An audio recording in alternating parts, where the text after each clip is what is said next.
What's going on, everybody? My name is Nick. And my name is Dave. And this is the Deep Dive. And we are starting our new Advent series this time. And That's right. It's called Coming Home for Christmas. That's right. We're moved into the season of Advent yesterday. And so lots to talk about that. And just finished Thanksgiving. Lots to talk about there. And Absolutely. lots of things, events coming up. So let's get to this. Let's do it, shall we?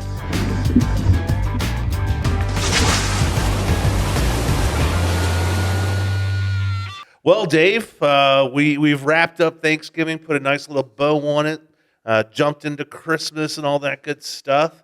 Have you started decorating? A little bit. Yeah? Yeah. We got our tree up. We did like a Friday night thing with it, and it feels very Christmassy around my house, which I love. I bet Rachel does a great job. She does. The girls, yeah. I feel like every time I walk into the room, though, something else has been added. It's like, oh, that was a cool little touch. Oh, you know what I mean? Yeah. Just always ticking, always tinkering. Yeah, they'll be up soon. We've got them all out and identified and some up, and it will, flowing up. We actually, even though I kind of chided people yesterday about the tree, we actually don't have our tree up. Got to find a few hours to do that, but why not? It'll be soon. Yes, why not? We'll do it. Right? Yeah. Very cool. Yeah. So I got to catch up with you on World Cup. We started it last week, and we're hitting here 1 week later, and. U.S. has got a big game tomorrow against Iran. If they can beat Iran, they'll go straight through to the round of 16, which would be awesome. It would be either way. I don't know how into soccer you are, but watching them against England, it really seemed like we have like one of, I think we're the second or third youngest team in the World Cup. They played with a lot of heart. They did, and. It gives you a lot of hope for the future, even if tomorrow goes south, which hopefully it won't. But I think this is a team that might actually turn into something one day. Hope so. But I've enjoyed it. I've watched a lot of the games, and there's been a lot of upsets, and then there's been some that weren't upsets, like Canada. They played with a lot of heart. For all the North American teams here. Did you hear that? So Argentina lost to Saudi Arabia, right? Which was one of the biggest upsets in World Cup history. Did you hear that? Is it the king or the leader in Saudi Arabia? Yeah. And maybe that's naive of me to say, but he designated that Thanksgiving, our day, was actually going to be a holiday for them in celebration of beating Argentina. Yeah. Not a big Saudi Arabia fan. Yeah. Not a big Qatar fan. Not Understood. a big Iran fan. I'd like to see all of those countries that have a lot of, I guess, human rights violations. Yes. I'd love to kind of get rid of them, and so we can focus on the good part. Yeah. Because it's hard for me to get past that a lot. With those countries. I hear you. Yeah. It is tough. That's been kind of the bit of sour taste in your mouth after kind of even watching some of the games, is like just knowing some of the human rights issues that went into even making the stadiums that they're playing in and stuff like that. But but anyway, it's glorious to watch. Yeah. It's so much fun, and people get so excited, and it's it's very infectious to watch. So it'll be good. Yeah. Well, Dave, why don't we kind of jump into your sermon, Coming Home for Christmas, and kind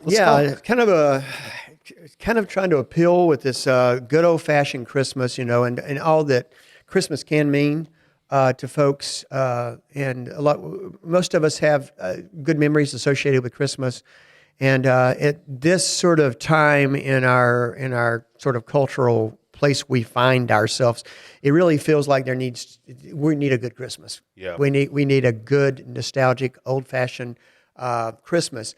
But beyond that, when we dig into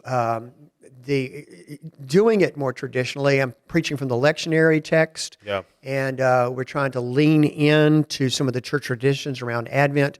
Really, are discovering a lot of things from a spiritual depth that I think are very important. One of the points that I made early on, and it had to do, and actually I planned to do this already with Advent, but what really confirmed it was I get an Advent calendar every year, and it's called an Advent calendar, right? Right. And so I get mine and post it online, and a friend of mine who's another preacher saw it, and he asked the question, is it really an Advent calendar or is it a countdown to Christmas? Yeah.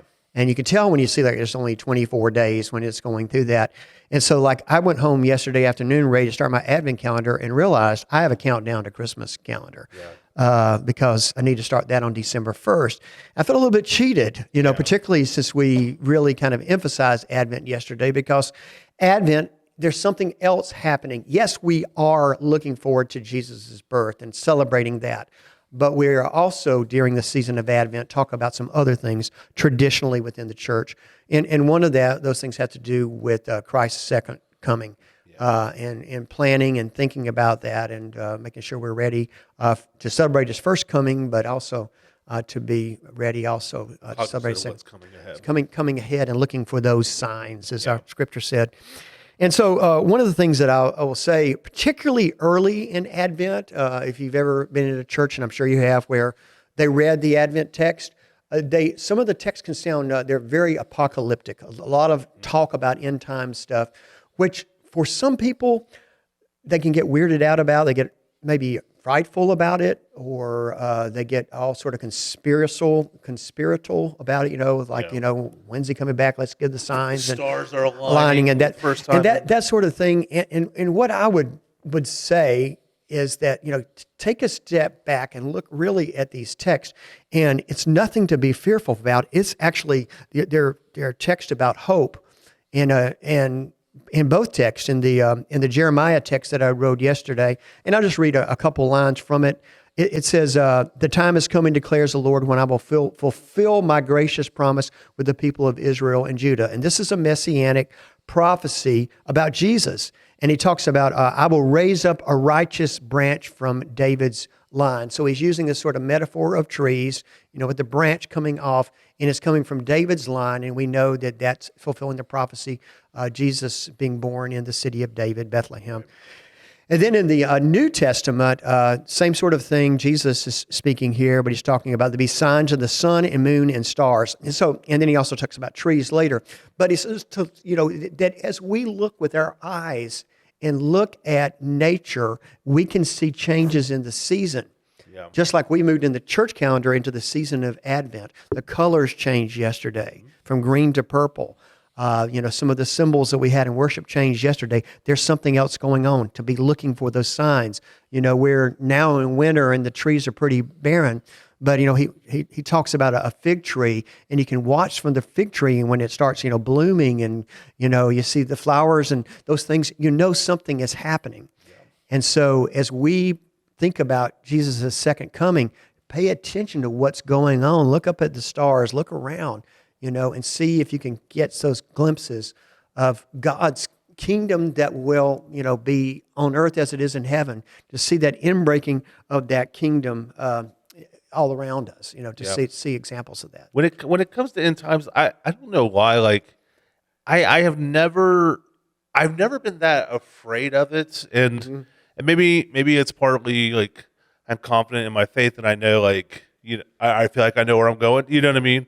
But at the end of the day, I've always I think it was Paul who said to live as Christ and to die as gain. There's just been a part of that in me that's whatever time I have here, I want to do it with purpose and vision and mission. I want to make it worthy no matter when that time comes, and then also the part where it's you will never know the day or the time or whatever. Right, so as people predict, I'm like, well, it's not that day. Do you know what I mean? Because I read, I'm like, it can't be that one, because we would never know. But there's a lot of attention, particularly there was this whole series of Left Behind books, and a lot of attention has been paid to that. And I think it's interesting. But as you say, Jesus himself says, no one knows the hour. And so, I think it's kind of an exercise in futility to start be looking at that. And it's mainly not to be really up on how to connect all these texts eisegetically together to try to solve some puzzle. But really, the thrust should be, how are we living our lives in light of that promise that Christ is returning, and what that looks like with God's kingdom on earth, and to live as God's kingdom people, and Yeah, so there's that's that important. saying out there. It's kind of just like a kind of a fad saying, but it's like stay ready and you don't have to get ready. Yeah, You know what I mean? And yeah, that's kind of what we're called to do is just yeah. live our life as Christians, and the rest of it will play itself out when it wants to play itself Yeah, out. and one part of what Jesus said in that Luke passage says, "Take care that your hearts aren't dulled by," and he gives into this litany of things: drinking parties, drunkenness, and we should not let our hearts be dulled by those things. But one of the things that we might pay attention to those two things and miss this third thing, and the anxieties of day-to-day life, which can be such a super distraction. Our busyness, our just maybe sort of cynicism that kind of comes from watching the news and looking at things in day-to-day, not to be distracted by that, but to be looking for the hope. And yesterday, first Sunday of Advent being the day that we light the candle of hope, to be looking for those things and living our lives accordingly. Yeah, I think that's at least from this text, that is so hard. Is to it's not saying disregard your anxieties and worries. So don't take it as that, but it's saying that don't let those control you. Don't let those be the only thing in your space and in your mind. Give your time preparation and heart to just be into this time of Advent and to find that space to slow down from the rat race of everything else going on, of making sure you got everybody's right gift, or making sure that this is planned perfectly, or that you've seen this amount of lights, or that you've kind of get caught up into this lifestyle and this rhythm. But Advent really calls us to slow down, and that's a part of that slowing down process is kind of taming in some way those anxieties a little bit, and kind of helping them like silence, finding ways for them to quiet them down. The waiting that goes on, waiting, and we've been waiting for 2,000 years, but the waiting that comes on, and being present in the waiting, and being intentional within that waiting time, Right. to make the best use of the days that we do have. But yeah, I think this is a really good text for the first Sunday in Advent, because it does have that stuff about not being anxious, and that's such a great, a great point you just made, that we can get so busy and stressed with just this season that we miss the real purpose and joy of it. In both the preparation of the birth and the celebration of God coming to earth, but also, in preparing our lives for His coming again. But I think kind of, and you were kind of alluding to it, I think yesterday, even of like how we all decorate it, and our moods kind of tend to change. Is we want this experience of this Christmas season to be, like, not necessarily grand, but joyful, and to make all this stuff happen. Like, this is the time you're supposed to get your hot chocolates and your beanies and go out and sing, and sing loud for all to hear, as Elf says. You know what I mean? Like, this is the time to kind of be able to do that. So yeah, I think we stress sometimes trying to reach out and touch what that looks like, but I think there's a fine line that we walk. yeah, And one thing I tried to do yesterday, I know some preachers and possibly some churches, but I mean, they get to be really kind of strict with the whole Advent thing. We're not going to sing Christmas carols before Christmas. We're in Advent now, and it's not a countdown to Christmas. I do think that you can do both, but we just got to be careful and disciplined as followers, if we're experiencing Advent, that we're aware there are two things going on. Yeah. There's a celebration for Santa Claus and all that stuff. Kind of, I don't want to say kind of the secular side of Christmas. It's all a holy day, for sure. It's like a holiday. But, some of that sort of thing, that is fun. And I don't want to have people feel guilty for getting excited about it and putting the elf on the shelf and all that stuff. I think we can do both. But I think within the church, there's this taking this step back and taking a breath that comes from Advent and understanding the waiting and the patience and another calendar. Like it's like we can be in, we're all on the same time here, Right. but when we get like adjusted on the the Christian calendar, then we're actually kind of flowing at a different speed than maybe the rest of the world. Does that make sense? It does. It's- It does. And I it- think it's well said because, again, we can get caught up real easily, but what Advent calls us to is to like step into this recognition of preparing and creating space. And for us to create space, a lot of times that takes creating quiet, and especially in this season, making time. You know what I mean? Like, because there's always going to be another Christmas party or a school Christmas celebration where everybody's trying to do concerts. You know what I mean? Like everything's happening right now. So to be able to celebrate Advent and be able to kind of say like, yes, there's this celebration of the holiday Christmas that's coming up, but also there's this time of Advent that I need to celebrate and prepare so that I can understand better and understand like what's the purpose of this over here. Yeah, and I do think there's some with the two things we can actually draw from one for the other. And so, Advent, one of the things that the word means is arrival, getting ready for the arrival of Christ. And so it's not hard for us at Christmas time, because a lot of us have parties or either have relatives coming, that there is preparations that you make for the arrival of those guests. And so what are the preparations now that we need to do to make the arrival of Christ again in our hearts? Yeah. We sort of look at it, Advent, from sort of three perspectives. There is the arrival of Christ in His second coming, the arrival that we celebrate on Christmas Eve. And then there's the arrival of Christ in the reception into every heart, the heart of the believer. Yeah. And so all three of those things are important. And all three, I think, have slightly different strategies about how we approach them. And they're all important to our Christian practice, I think. Yeah.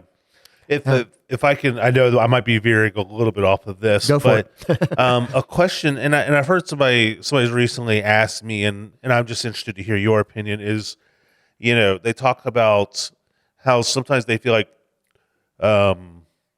Advent is a hard season for them to really get into the study of Advent and the preparation of it, because they're like, I feel like I'm hearing the same story over and over. You know what I mean? Like, how would you help somebody like that kind of refine the joy in the season? Does this make sense? Like, they kind of like, I feel like we're focusing in on the same part over, and it's like, yes, I understand. You're talking about like the birth story? The birth story, yeah. Yeah, well, I think that's part of what actually makes Advent a good practice for us in the church, because it isn't just the birth story. Right. It isn't just the birth narrative.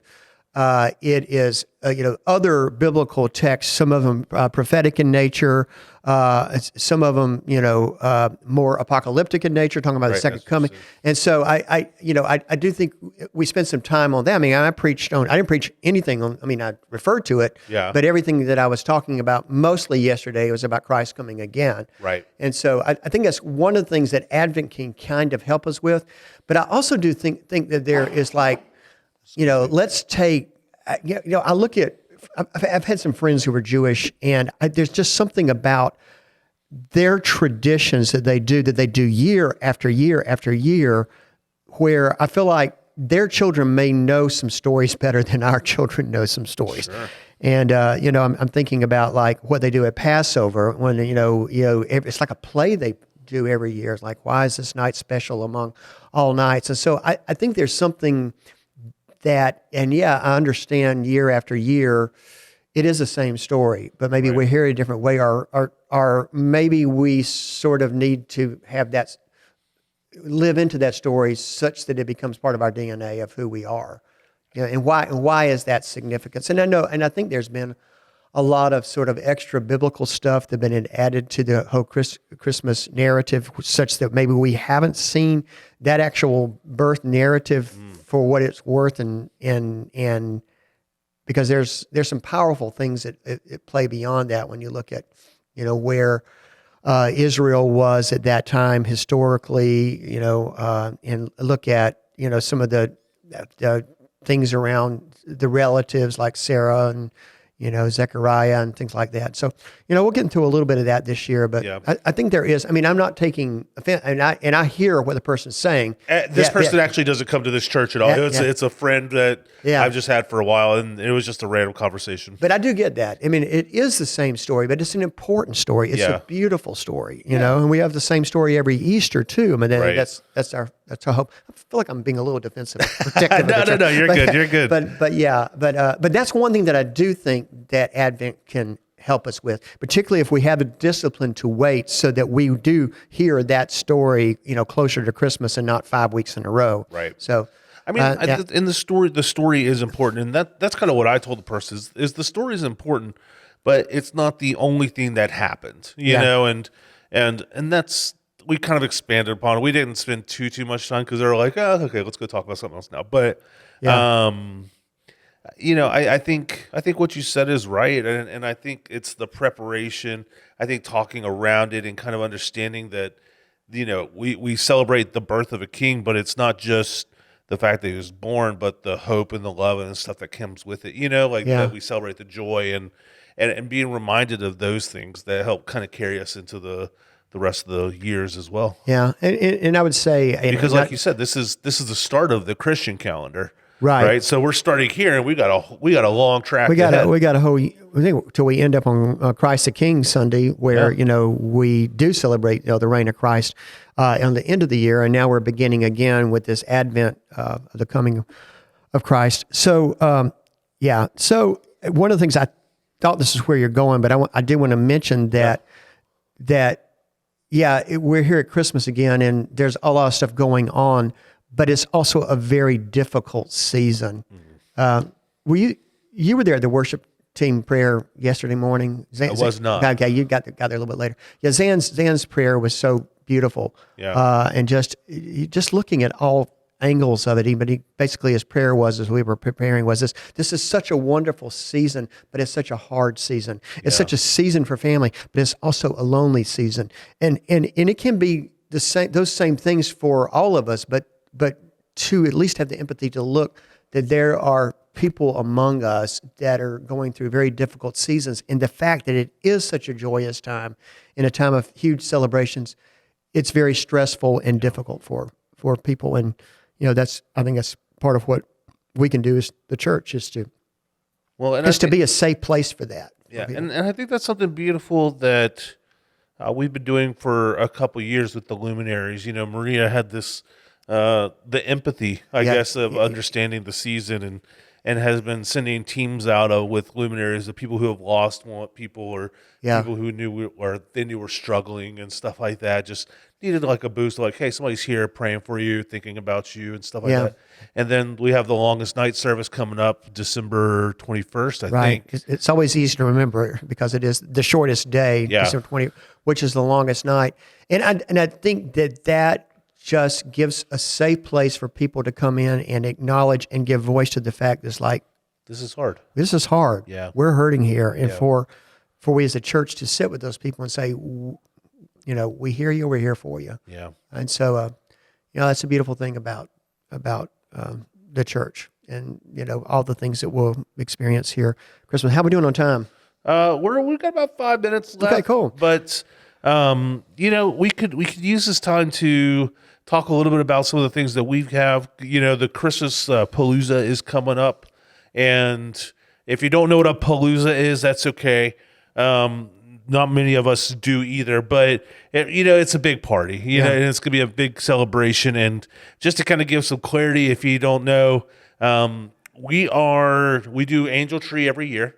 And in these Angel Tree, we've tended to just drop off the gifts and say Merry Christmas and kind of be about it. But this year we said, why don't we invite these kids to come join us? We already do Christmas celebration for our kids. Let's make it a little bit bigger and invite these kids as outside guest of honor or whatever, and then some community, you know, I'm sure we'll reach out to the preschool and stuff like that, and just say, like, come celebrate Christmas with us. And it sounds like it's gonna be a really fun event. We got Santa here, and I heard you know him. I know him. Yeah, from Elf, if you don't know that. But you know, there's gonna be a pancake dinner free for anybody who wants to come. So come join us for that. The choir is gonna be outside singing carols. Yeah. We're gonna have some bounce houses and stuff for families and kids. There's gonna be a cookie walk. So if you like to have a little fun doing some games, that's a real easy game to be a part of, you know, of all skill levels. Yeah. It just sounds like it's gonna be a really fun night, and love to invite you guys out to that. Yeah. And to pull it back into like the theme, which I haven't really talked about too much, is come home for Christmas. Yeah. And, you know, so there's all these connections and relationships. And so one of the practical things I think we can do is invite people. Yeah. And invite people. We can invite people into our own homes. Yeah. But particularly invite people into our church homes. And there are several events outside of our morning worship services that we have every Sunday that are excellent for opportunities to have conversations. And, you know, I use a little story, the Thanksgiving text about this grandmother who's texting her grandson, inviting him to Christmas, didn't realize the grandson had changed phones, and so ends up you know, having this text conversation with this very confused kid. You know, they finally figure it out, and he says, "Well, can I come anyway?" And it struck up this beautiful relationship that's now going on for 7 years. I use that as an illustration. Yeah. But, you know, my point was like, maybe there's somebody that you need to text and invite to one of these things. And maybe they'll get it and they'll say, wow, did you really mean this for me? Yeah. You say, yeah, because I miss you. I love you, you know, or maybe pick up the phone and call them. There's lots of ways, but it's just that personal invitation. Yeah. You know, we can advertise, you know, until we're blue in the face here at the church. We can, you know, do mailings and billboards and put them, but it really boils down, I think, to that personal touch and the personal invitation. We want people to come home for Christmas. Yeah. We really do. That's part of our mission. Absolutely. Absolutely. Well, that's kind of our time, kind of the space. We do just real quick before we get to the end, we have a Christmas concert that'll be happening on December 18th. It's a one service day, so come at 10 o'clock for that. Right. It'll be a fun celebration for all. And then Christmas Eve services are 5 o'clock and 7 o'clock. Is that right?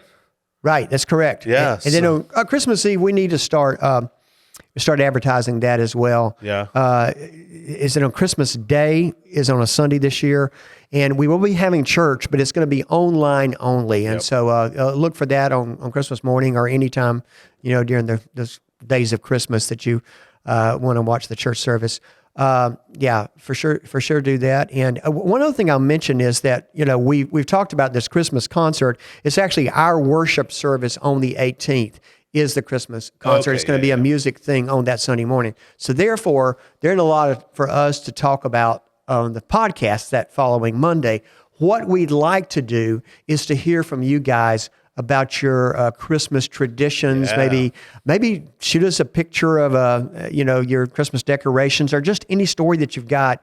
We love to have a you know, whole podcast where we just kind of talk about some of the favorite Christmas things.